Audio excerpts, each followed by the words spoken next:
Chapter 1. Being too sensitive. The screen door creaked as I pushed it open with my shoulder, the familiar sound echoing through the quiet house. It was still light outside, mid-July sun clinging stubbornly to the sky, but my body felt like it was closer to midnight. My boots thudded against the tile as I kicked them off near the door. My shirt clung to my back, stiff with dried sweat. My hands smelled like steel, oil, and heat, work that didn't wash off easily no matter how long you scrubbed. From the living room, the glow of the phone screen lit up my wife's face. She was stretched out on the couch, legs tucked beneath her, thumbs scrolling lazily. The TV was on but muted. I stood there for a second, watching her without announcing myself, the way you do when you're trying to remember when something last felt different. She didn't look up. "You didn't have to work late again," she said flatly, eyes never leaving her phone. I exhaled, dropping my lunch bag on the counter. "Someone has to pay the mortgage," I replied, half joking, half too tired to care how it landed. That got her attention, just barely. She smirked, a quick curl of her lip that might have been playful once. Now it felt practiced.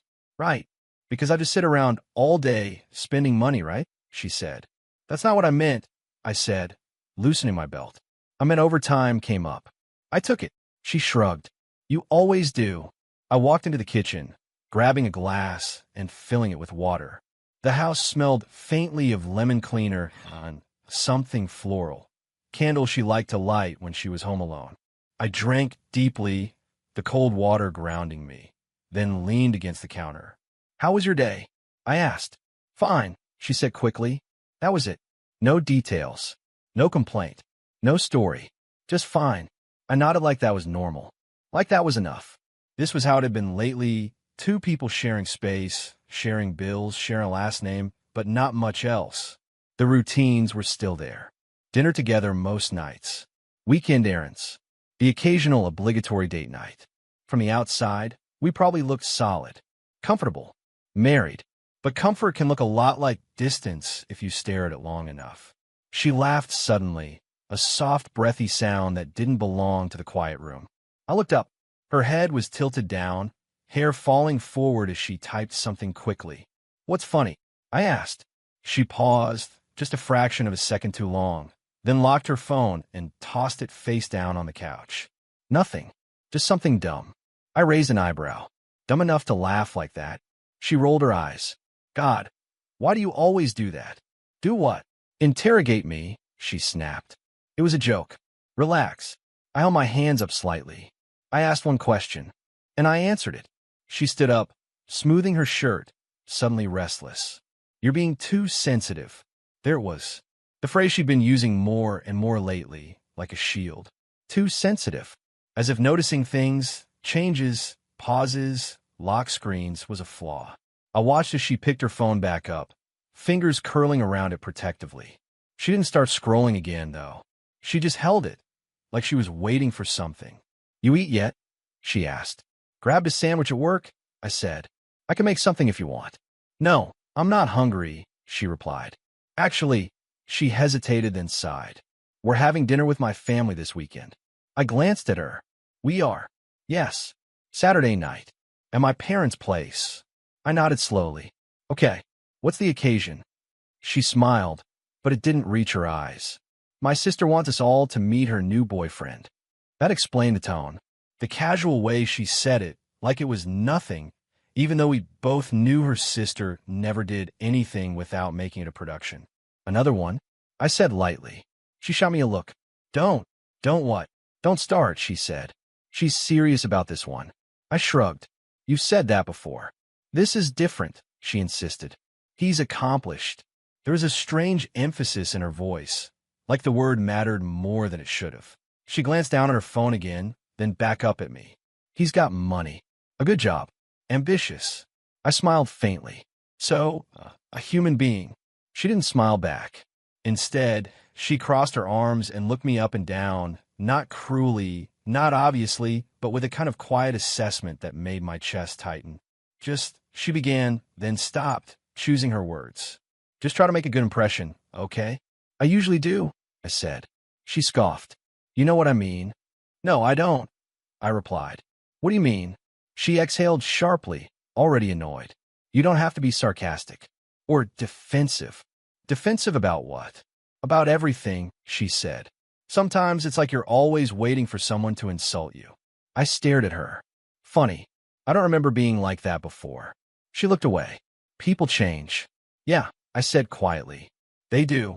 Silence settled between us, thick and uncomfortable. The hum of the refrigerator filled the space. Somewhere outside, a lawnmower droned. She broke the silence first. He's successful. Try not to be awkward, okay? Chapter 2. The sister who always looked down on me. Her sister had always entered rooms like she owned them. Even before the money, before the designer bags and louder laugh. There was something about her that demanded attention. She was a year younger than my wife, but she carried herself like the older one, the standard setter, the measuring stick everyone else was quietly judged against. Family gatherings bent around her mood. Conversations paused when she spoke. Compliments were expected, not earned. From the beginning, she'd never liked me. She was polite enough at first, tight smiles, surface-level questions, but there was always a look that followed, a flicker of assessment that never quite softened. Like she was waiting for me to fail some test I didn't know I was taking. "What does he do again?" she'd ask my wife, even when I was sitting right there. I worked. I paid my bills. I showed up. Apparently, that wasn't impressive enough. Over the years, I watched men come and go through her life like accessories. Gym guys, startup guys, a lawyer once, a crypto bro who talked too much and vanished faster than the rest. Each one was the one for a few months until he wasn't. The family would nod along, play their parts, then reset when the next version arrived. This one, though, this one was different. At least, that's what my wife said. We were driving to the grocery store the next morning, sunlight spilling through the windshield, the air already warm. She was unusually quiet, staring out the window, phone resting face down her lap. "She's really excited about him," she said suddenly. I glanced over. "She's always excited." "No," she replied, shaking her head. "This is different. He's serious. He's established." There was again that word. Established, I repeated. "What does that even mean anymore?" She sighed, like I was missing something obvious. "It means he's done well for himself." "He's not." She stopped herself. "Not what?" I asked. "Never mind," she said quickly. "I don't want to argue." But the argument had already started. It just didn't have raised voices yet. Family gatherings had always been subtle competitions disguised as small talk. Who remodeled their kitchen? Who took the better vacation? Whose kid got into which school? And my wife's sister, she kept score better than anyone. At the last Thanksgiving, I'd mentioned a promotion opportunity at work. Nothing flashy, just something I was proud of. Her sister had smiled thinly. "Oh, so still hourly?" The table had gone quiet for half a second too long. I laughed it off. My wife changed the subject. No one called it out. After that, I noticed things. The way my wife would jump in when I spoke, correcting small details that didn't matter. "No, it was 3 years ago," she'd say. "That's not how it works," she'd add lightly, but loud enough. At first, I told myself she was just being precise.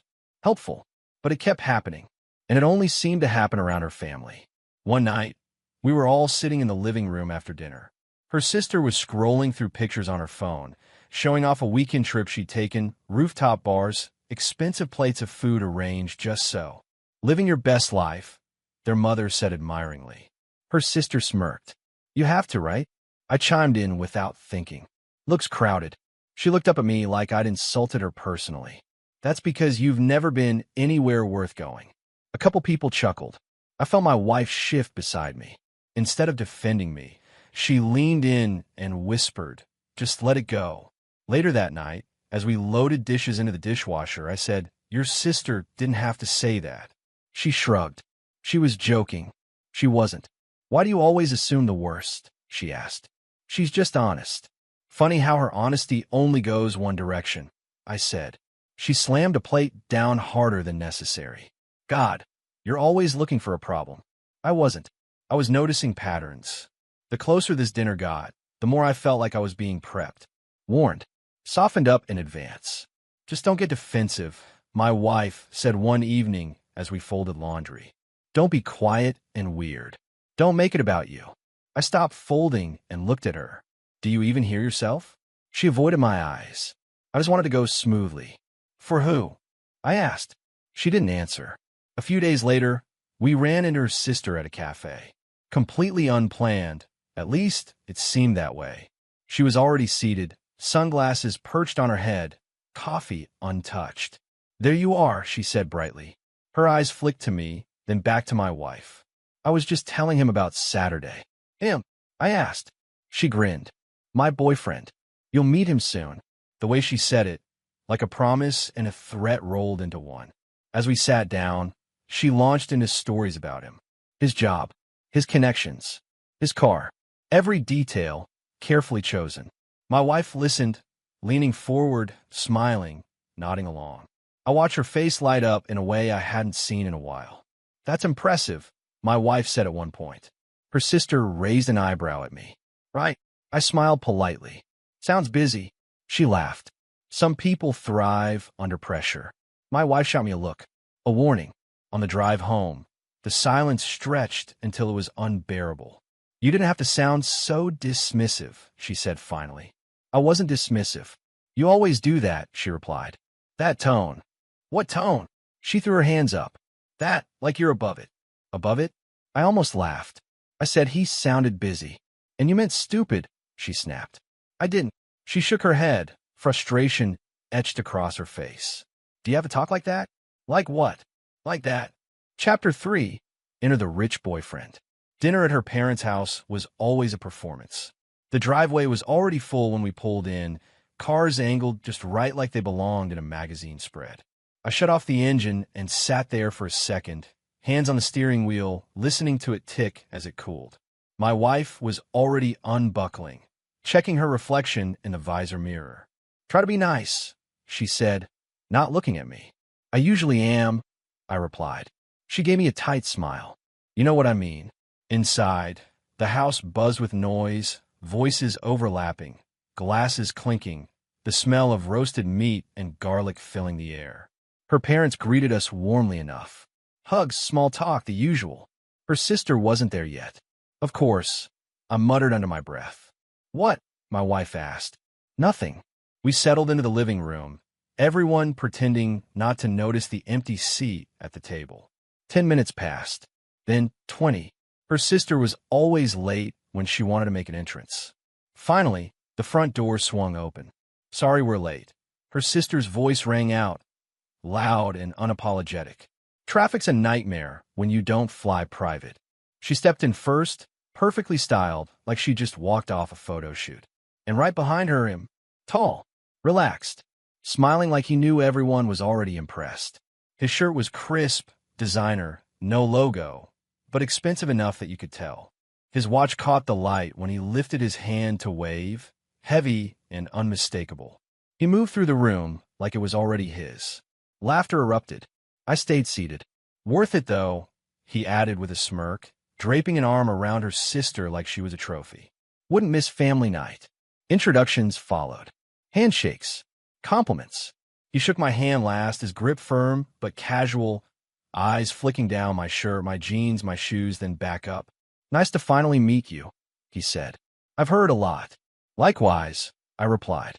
He smiled wider, like he'd just confirmed something. Dinner was announced, and we moved to the table. He took the seat at the head without asking. No one objected. As plates were passed around, he leaned back comfortably, already in command of the room.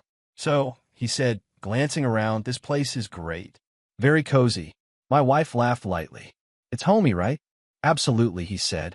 I grew up in something similar. Before things took off, her sister beamed. Conversation flowed around him. He talked about travel, about deals, about crazy hours and big moves. Everything polished. Every sentence designed to land just right. People listened. People leaned in. Then his attention turned to me. And you, he said, pointing his fork in my direction. What do you do again? I work in, I started.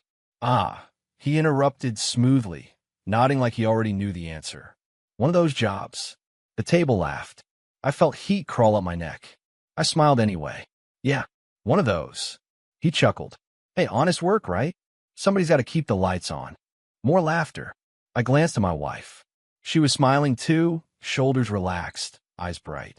She caught my look and leaned closer. "Relax," she whispered. "Don't make this weird."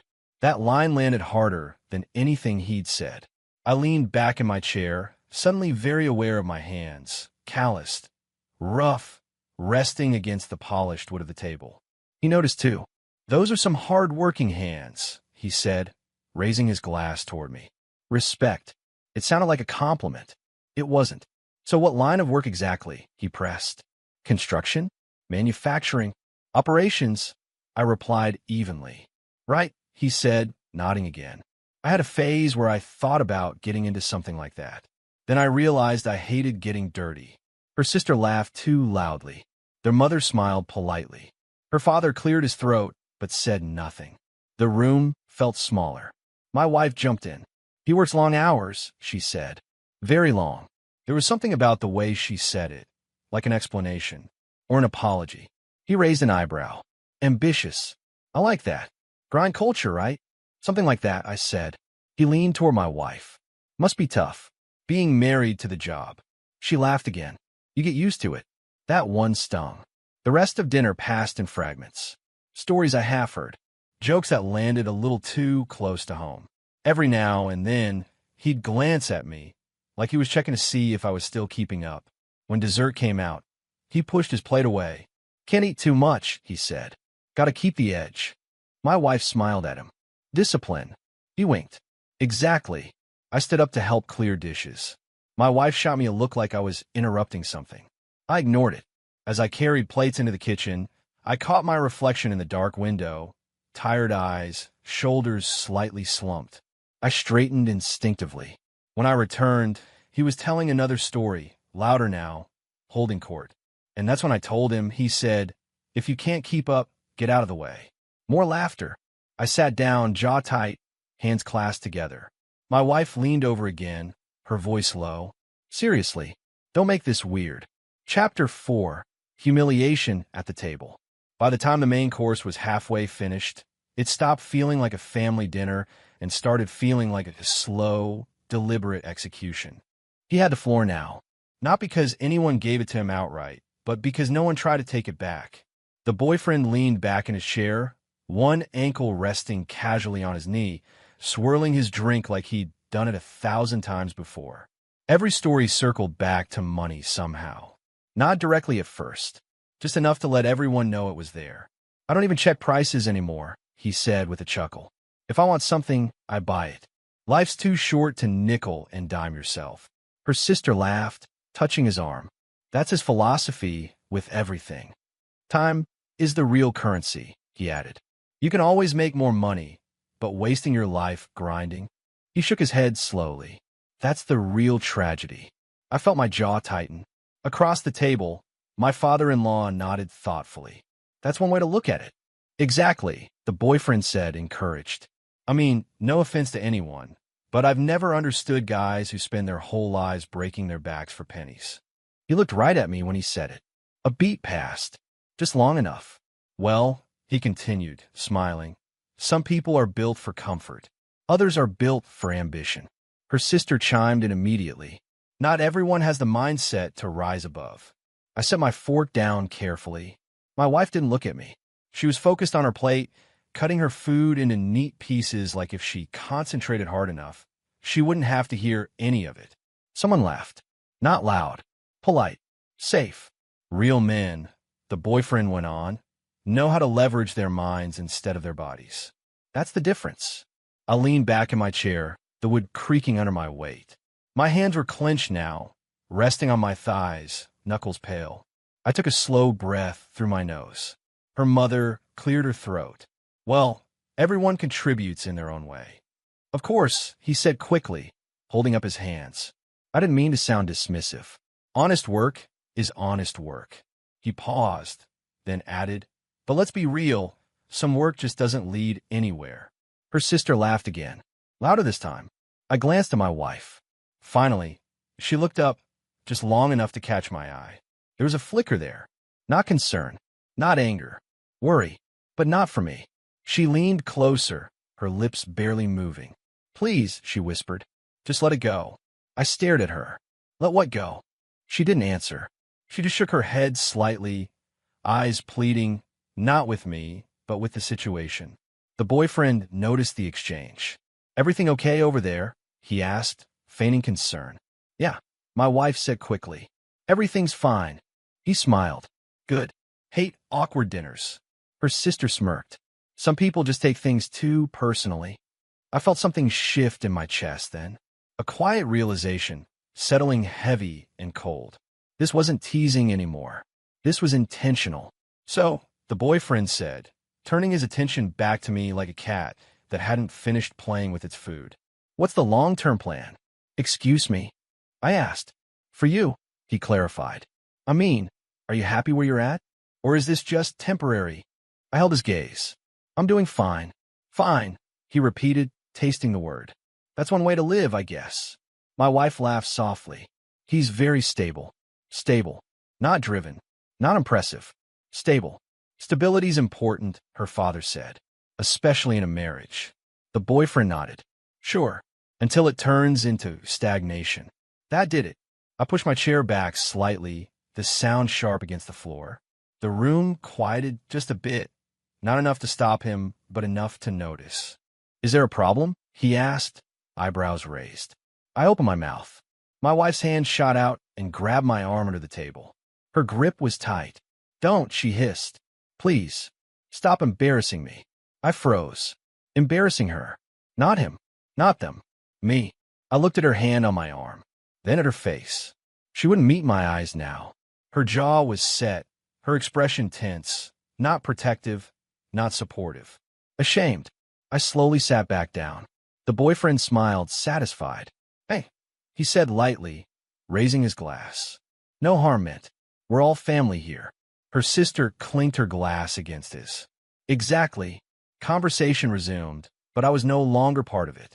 I ate in silence, each bite tasteless, each laugh around the table landing like another reminder of where I stood.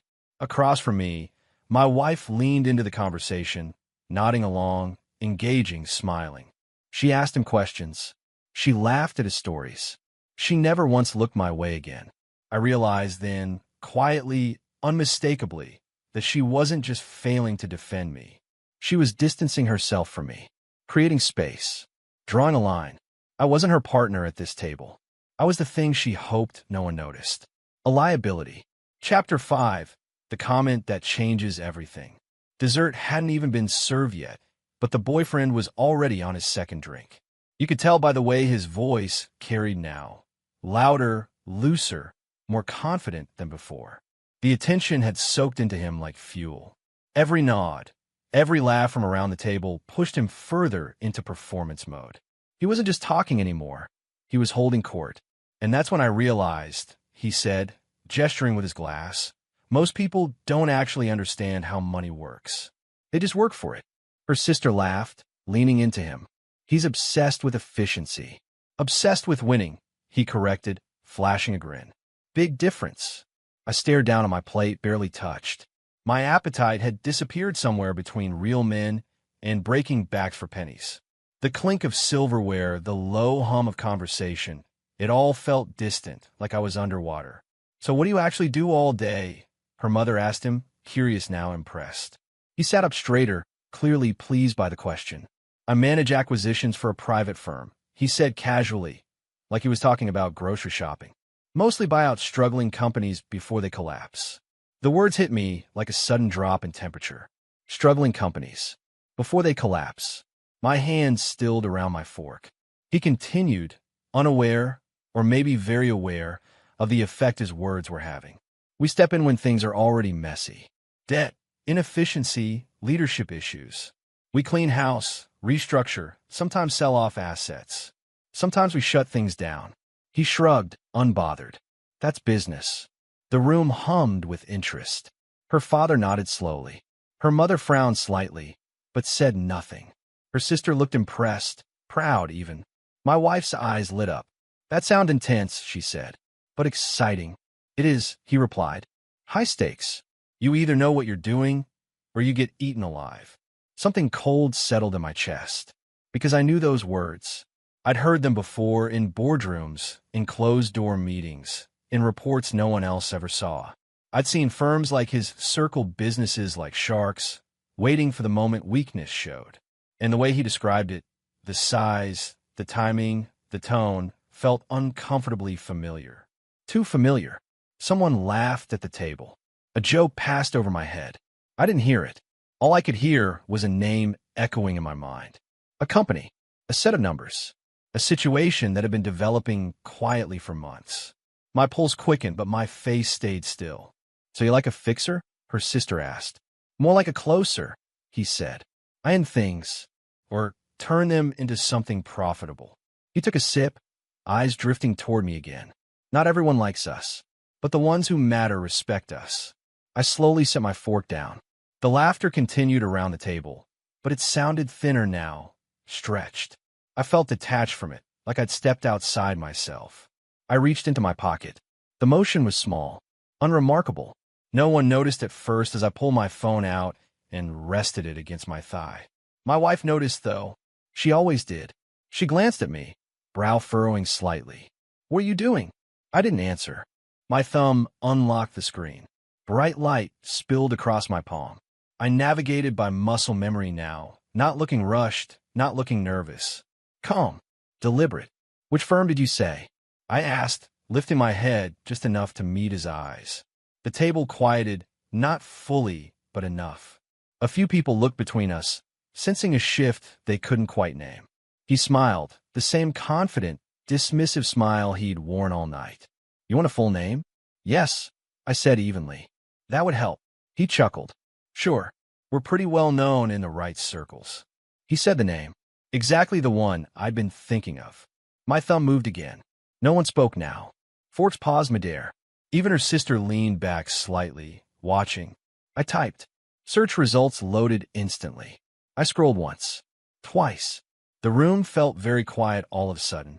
I could feel my wife staring at me now. Not annoyed, not embarrassed. Confused. The boyfriend tilted his head, still smiling, but there was a flicker there now. Curiosity. Maybe something closer to caution. "You familiar with us?" he asked lightly. I didn't answer. I kept my eyes on the screen, reading details I already knew by heart. Numbers, ownership structures, recent movements, names that didn't mean anything to anyone else at the table, but meant everything to me. I felt my breathing slow. My expression didn't change, but everything else does. Chapter 6, watching the smiles fade. I lifted my phone slowly. Not dramatically, not with flair, just enough that the screen faced the center of the table. The motion alone was enough to change the air. The boyfriend leaned forward instinctively, his smile still in place, but tighter now, less certain. The glow from my phone reflected faintly in his eyes as he read. Once, then again, the color drained from his face. It wasn't sudden. It wasn't theatrical. It was the quiet, unmistakable fade of someone realizing the ground beneath them isn't as solid as they thought. "That's interesting," he said, forcing a laugh that didn't quite land. "What am I looking at?" I met his eyes calmly. "You said you buy failing companies?" I asked. "Yeah," he replied, slower now. Cautious. "Interesting," I said, "because I own one." The words landed flat. Clean. Unemotional. Silence swallowed the table whole. Her sister's laugh died halfway out her mouth. Her parents froze, forks hovering inches above their plates. Even the hum of the refrigerator in the kitchen suddenly felt loud. My wife stared at me. Not annoyed, not embarrassed. Stunned, like she was seeing a stranger sitting across from her. A version of me she hadn't bothered to look for in years. The boyfriend swallowed, eyes darting back to the screen. "You own one?" he asked. "What does that mean exactly?" "It means," I replied evenly, "that the firm you work for has been circling one of my companies for the last 6 months. Her father shifted uncomfortably in his chair. "You own a company?" "Several," I said. My wife's mouth opened slightly. "What?" I didn't look at her. "Not yet." The boyfriend leaned back, tried to regain his posture, his tone turning careful. "Look, man, acquisitions are complicated. Sometimes names overlap." "I'm sure they don't." I cut in. I tapped the screen once, scrolling, then slid the phone closer to him. "Majority stakeholder," I continued. Silent partner. Board-level authority. He stared at it, jaw tight now. That restructuring proposal you mentioned? I added. The one your firm pitched internally last quarter? Her sister's eyes widened. How would you know about that? Because it landed on my desk, I said. The boyfriend looked up sharply. That's confidential. So, is your compensation package, I replied. But I still know what it looks like. A bead of sweat appeared near his temple. My wife finally spoke again, her voice barely above a whisper. Why didn't you ever say anything? I turned to her then. You never asked. The words weren't angry. They weren't sharp. They were true. Around us, the mood had curdled. Where there had been laughter, there was now discomfort. Where there had been smug confidence, there was calculation. Her sister crossed her arms. This feels manipulative. I almost smiled. Funny, I said. That's the word your boyfriend used earlier. About buying companies. The boyfriend cleared his throat. Let's not make this bigger than it needs to be. I tilted my head. That depends. On what, he asked. On how much you like your job, I replied. That did it. His bravado cracked, not shattered, but fractured enough to show the fear underneath. He straightened his cuffs, suddenly aware of how small the room felt. You wouldn't, he said, trying to sound sure. I might, I replied. Or I might not. Like you said, high stakes. Her mother finally spoke, uneasy. I had no idea you were so successful. I shrugged lightly. I never felt the need to announce it. My wife kept staring at me, eyes searching my face like she was trying to reconcile this man with the one she dismissed, corrected, apologized for. The boyfriend forced a tight smile. Well, this has been enlightening. I nodded. It has. No one laughed. No one spoke. The power had shifted, not with volume, not with insults, but with truth, with patience, with a man finally being seen for who he actually was. For the first time in years, he has the power in the room. Chapter 7. The aftermath no one expected. The dinner didn't end so much as it collapsed. Plates were cleared too quickly. Dessert was offered, then quietly withdrawn. Conversations restarted in awkward fragments, like everyone was afraid of stepping on broken glass. No one met anyone else's eyes for long. The boyfriend checked his phone more than once. Her sister suddenly found reasons to be busy in the kitchen. My wife barely spoke. When we finally stood to leave, hugs were stiff, polite. Her mother told me to drive safe in a tone that suggested she wasn't sure who I was anymore. Her father shook my hand longer than necessary, his grip firmer now, his eyes searching my face like he was recalibrating everything he thought he knew. The boyfriend avoided me altogether. He busied himself holding doors, thanking people too loudly, laughing when nothing was funny. Confidence had drained out of him, leaving behind something thin and brittle. When he did glance my way, it was quick and guarded. My wife walked ahead of me to the car. She didn't wait. The door shut with a heavy thud. The engine started. We pulled away from the house in silence, the glow of the porch light shrinking in the rearview mirror. The road stretched dark and empty in front of us, the hum of the tires the only sound. I kept my eyes forward. She didn't. I felt it before I heard it, the tension coiling beside me, tight and hot. What the hell was that? She snapped. I didn't answer immediately. I waited for the stop sign, came to a full stop, then turned onto the main road. Why would you do that to my family? She said louder now. Do you have any idea how that looked? I glanced at her. Her hands were clenched in her lap, jaw tight, eyes shining with anger, not embarrassment. Anger. You mean why didn't I let them laugh? I replied calmly. She scoffed. You humiliated everyone. No, I said. I stopped being humiliated. That wasn't the time, she shot back. You could have handled it privately. Funny, I said.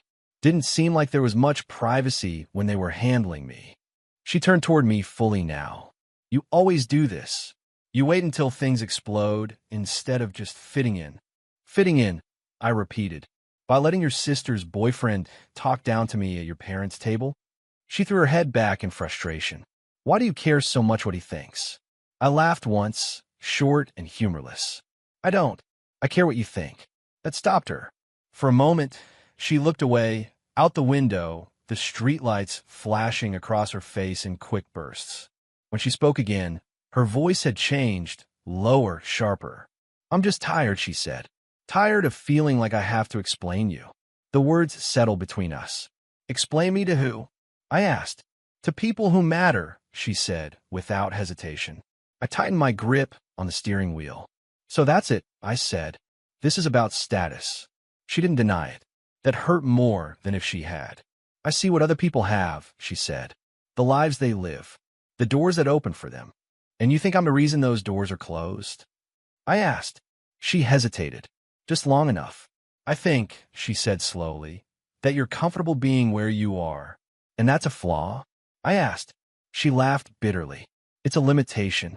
There it was. Out in the open now. I shook my head. "You know what's funny? Everything they admire tonight, the stability, the money, the safety you live in because of me. That's not fair," she said quickly. "Isn't it?" I replied. "Or is it just inconvenient?" She crossed her arms, turning toward the window again. "You don't understand how it feels." "Then explain it," I said. "Because all I saw tonight was you laughing along while I got cut down." Her voice dropped. "I didn't laugh that much." I pulled into our driveway and shut the engine off. The silence rushed in, heavy and final. "You didn't stop it," I said. "That's what matters." She stared straight ahead, shoulders tense. "You didn't have to prove anything." "I wasn't proving anything," I said. "I was protecting myself." She finally looked at me then, eyes flashing. "And what about me? How do you think that made me feel?" I searched her face, really looked at her, and realized she wasn't worried about us. She was worried about how she looked, about where she stood in their eyes. "Like you were married to the wrong man?" I asked quietly. Her silence answered for her. The air between us felt thinner now, harder to breathe. She swallowed, her voice softer when she spoke again. "Sometimes I wonder what my life would have been like if I chose differently." That's when he knows the affair isn't a possibility anymore. It's a certainty. Chapter 8, the truth comes out. I didn't confront her after that night. Not because I didn't want answers, but because something inside me had gone quiet. Not numb, focused. Like a switch had flipped from reacting to observing. I started paying attention, really paying attention. The first thing I noticed was time. She was suddenly busy in ways that didn't add up. Late nights that had nothing to do with deadlines. Team dinners that stretched past midnight. Weekend work trips that came with vague explanations and no real details. "Do you know when you'll be back?" I asked one Friday morning as she packed an overnight bag. "Not sure," she said, folding a blouse carefully. "Depends how things go." "With who?" I asked. She didn't look up. "Clients. Always clients." The second thing was her phone. It never left her side anymore. Bathroom, shower, even bed. She slept with it face down, screen dark, notifications silenced. If it buzzed, she'd glance at it instantly, then smile before she remembered herself and wiped the expression away. One night, I reached for it without thinking, just to move it off my side of the bed. She snapped awake. "What are you doing?" "Moving your phone," I said calmly. She grabbed it from my hand. "Don't." The word came out sharper than she probably meant. I watched her chest rise and fall as she realized how it sounded. There's work stuff on there." "Since when has that been a secret?" I asked. She didn't answer. She turned away instead. The third thing was the smell. I noticed it one evening when she came home later than usual.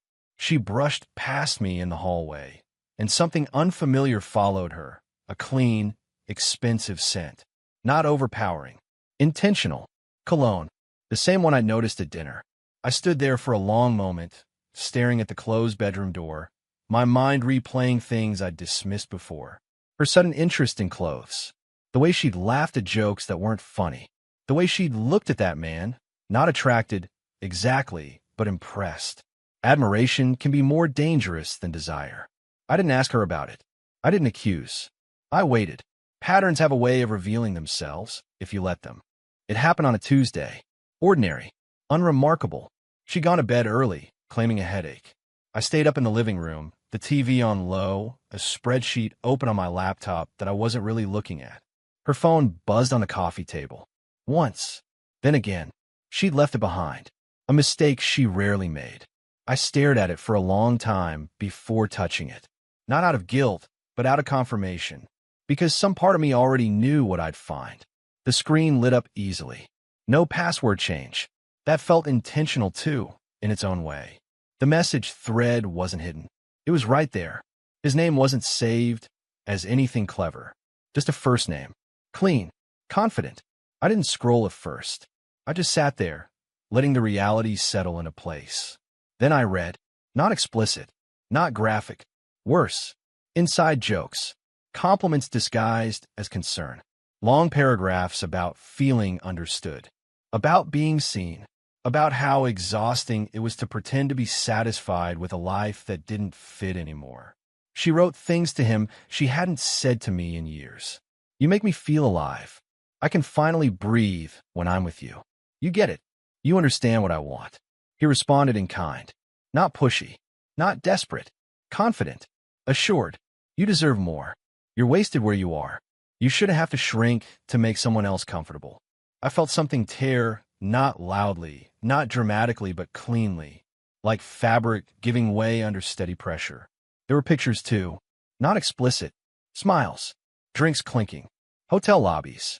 A view from a balcony that definitely wasn't on any work itinerary she'd mentioned. I set the phone down carefully, exactly where it had been. When I finally went to bed, she was asleep or pretending to be. I lay there beside her, staring at the ceiling, listening to her breathing. It sounded steady, peaceful. She slept well. Over the next few days, I pieced it together without trying. The man she was seeing wasn't random. He worked in the same orbit as her sister's boyfriend. Same industry. Same language. Same admiration for money, leverage, image. He talked about growth and potential like they were moral qualities. He wasn't just an affair. He was a symbol. Everything she thought she'd missed out on. Everything she believed she deserved. One night, as she got ready to leave again, she caught me watching her in the mirror. What? She asked. You seem happy, I said. She paused. I am. With us. I asked.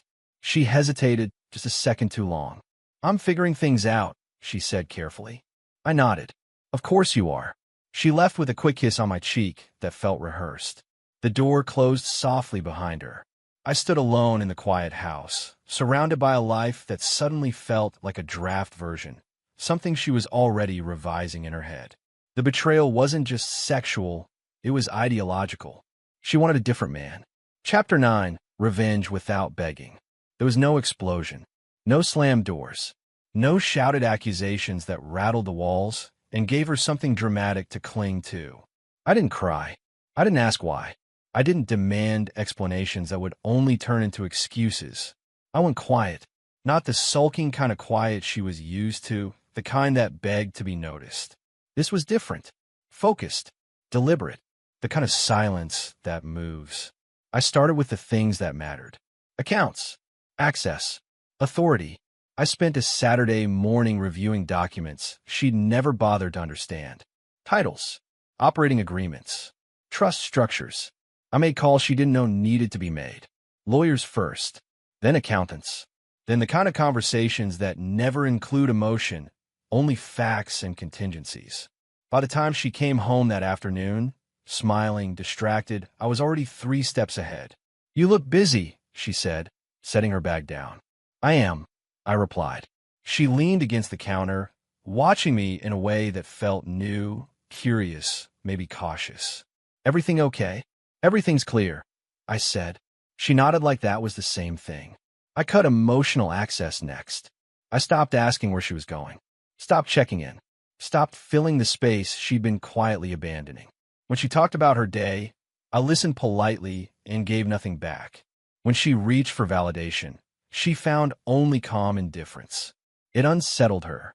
You're distant lately, she said one night, standing in the doorway while I read. I'm present, I replied. Just not chasing. She frowned. Chasing what? Peace, I said. She didn't know what to do with that. The lies unraveled on their own once I stopped protecting them. A work trip overlapped with a meeting she swore she couldn't miss. Dates didn't align. Stories contradicted each other when she forgot which version she'd told me. I never corrected her. I just noted it. I let her believe she was getting away with it. Meanwhile, I made one call that changed several trajectories at once. The sister's boyfriend's firm had been circling one of my companies like a vulture. He thought he was close enough to brag, close enough to feel untouchable. He wasn't. I didn't threaten. I didn't grandstand. I simply exercised a right I already had. The deal died quietly. No dramatic fallout. No public humiliation.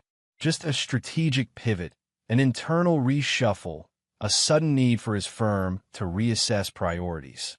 His name slipped off the project, then off the follow-up emails, then out of the room. He called once, left a voicemail that tried to sound casual and failed. I didn't respond. The man my wife had been seeing disappeared not long after. At first, she tried to hide the panic, spent longer on her phone, checked it compulsively. Then came the irritation. "He's busy," she said one evening, too quickly. I nodded. That happens. A week later, she wasn't pretending anymore. "He hasn't answered in days," she said, pacing the living room. "I don't understand." I looked up from my laptop. "People show you who they are when things get inconvenient." She stopped pacing. "What's that supposed to mean?" "It means," I said evenly, "admiration is cheap. Commitment isn't." The confrontation came not because I demanded it, but because she couldn't stand the imbalance anymore. She cornered me in the kitchen late one night, eyes red, voice sharp with desperation disguised as anger. "You've been acting like you don't care," she said. "Like I don't matter." I closed my laptop and turned to face her fully for the first time in weeks. "This is the part," I said calmly, "where you're expecting me to fight." She crossed her arms. "Aren't you going to?" "No," I replied. "I already did." Her breath hitched. "So that's it? You're just done?" I studied her face, the woman I'd built a life with, now scrambling to salvage control. "You didn't lose me," I said. "You traded me." The words landed harder than shouting ever could. She stared at me, realization dawning too late. The confidence she'd borrowed from other men evaporated in the quiet. The future she'd imagined, status, admiration, escape, had collapsed into something small and empty. "I didn't think," she started. "I know," I said gently. "That's the problem." She reached for me then, hand trembling. I stepped back. "No begging," I said, "from either of us." In the days that followed, the consequences settled in. Her sister stopped calling as often. The boyfriend grew distant, distracted, defensive. The glow around him dimmed. Invitations dried up. Conversations shortened. Whatever version of him had strutted into that dinner was gone. The man my wife had chased never came back. And she was left standing in the quiet she'd created. No applause, no safety net, no one to blame but herself. The wife is left with consequences, not drama. Chapter 10, The Lesson That Lingers. Months had passed since that fateful dinner. The world outside carried on like nothing had happened, but inside, everything had shifted. The air in the house felt lighter now, quieter. The echo of laughter that once stung in my chest had long since faded, replaced by a steady rhythm of my own life. I woke each morning before sunrise. The light spilled across the kitchen counter as I made coffee, the scent strong and grounding. No one was beside me. No one called my name half asleep, asking for breakfast, for attention, for reassurance. And yet, I felt more alive than I had in years. I checked my phone sometimes, out of habit. No messages from her. No calls. Just emails from work, updates on investments, the occasional ping from a friend. Life had recalibrated itself around me, not against me. I sat in the living room one morning, reading through reports when I remembered that night, the dinner. The polished, arrogant smiles. The easy laughter at my expense. I could almost hear the tone of their amusement again, cutting lightly, cleverly, disguised as a joke. They laughed because they thought I was small. I muttered to myself, letting the words settle. My fingers traced the edge of the coffee cup. I stayed quiet because I knew who I was.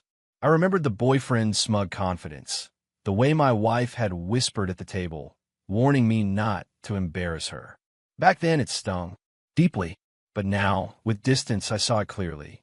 The only embarrassment belonged to them, not me. I had protected what mattered. I had acted without theatrics.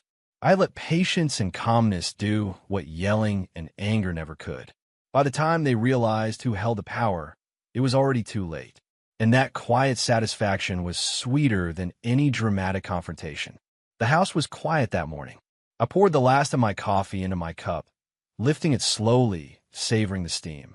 I looked out the window, neighbors walking their dogs, kids on bicycles, a dog barking somewhere in the distance. And for the first time in a long time, I smiled at the ordinariness of it all.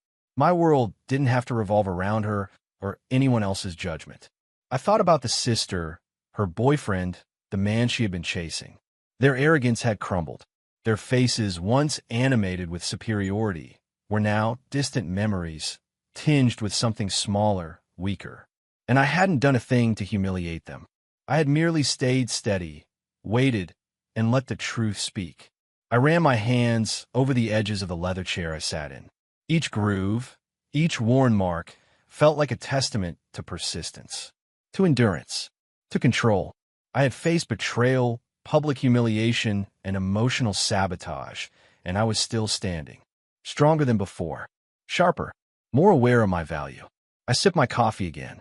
A quiet chuckle escaped me. Not bitter, not angry, just knowing. The lesson was simple, but it ran deep. Strength isn't measured by how loudly you declare it. Respect isn't demanded. Power isn't forced. The world often mistakes patience for weakness. But in truth, it is patience that lets you see every move before it is made, every lie before it is spoken, every risk before it becomes reality. The phone buzzed, a news update from one of my investments. I swiped it open, eyes scanning, mind alert, not anxious. I was in control. I made decisions. I calculated. I executed. I didn't react out of pride or anger. I acted because I knew what I was worth, and I didn't need anyone else to validate it. I thought again of my wife. The betrayal, the whispers, the stolen affection, all of it faded into a cold lesson. She had made her choices. She had pursued illusions, admired wealth, status, and attention above fidelity and partnership. And I had learned not just to forgive, but to outlast, to rise above, and to reclaim my dignity without bending, without compromising my values. A breeze passed through the window, carrying the scent of freshly cut grass. I leaned back in the chair, letting my thoughts drift, reflecting on the journey that had brought me here, from humiliation to realization, from betrayal to empowerment. It wasn't about revenge. It wasn't about getting even. Those things, fleeting and loud, never carried satisfaction. True victory was quieter, more profound, internal. It was the kind of triumph that left no scars but redefined every boundary, every expectation. The house hummed softly around me. I looked at the empty chair across from me, and for a moment, the absence didn't feel like loss. It felt like clarity, like space cleared to breathe, to build, to focus on what truly mattered, my work, my goals, my life. I stood up, stretching. The sun was climbing higher now, spilling golden light across the room. I walked through the house, taking in the small details. The polished floor, the unbroken silence, the feeling that nothing, not laughter, not scorn, not betrayal, could unsettle me anymore. I opened the front door and stepped outside. The air was crisp, clean, carrying with it the promise of opportunity and resilience. I let the sun hit my face, felt it warm my skin. For the first time in a long time, I wasn't running from anything. I wasn't chasing anyone. I wasn't defending what wasn't mine. I was simply living, steady, deliberate, and unbroken. I breathed deeply and smiled faintly. The memory of that dinner, of all the mockery, of all the whispered judgments, was no longer pain. It was perspective. A reminder that the world often underestimates quiet strength, that people confuse patience for weakness, and that dignity is not given, it is claimed. They laughed because they thought I was small. I whispered again. My voice was soft, but unwavering. I stayed quiet because I knew who I was. I paused, looking out across the street where life moved on, oblivious to my silent victory. And then I said it, not for anyone else, not for anyone to hear, but for myself. A man who knows his worth doesn't need to raise his voice. He just needs to wait.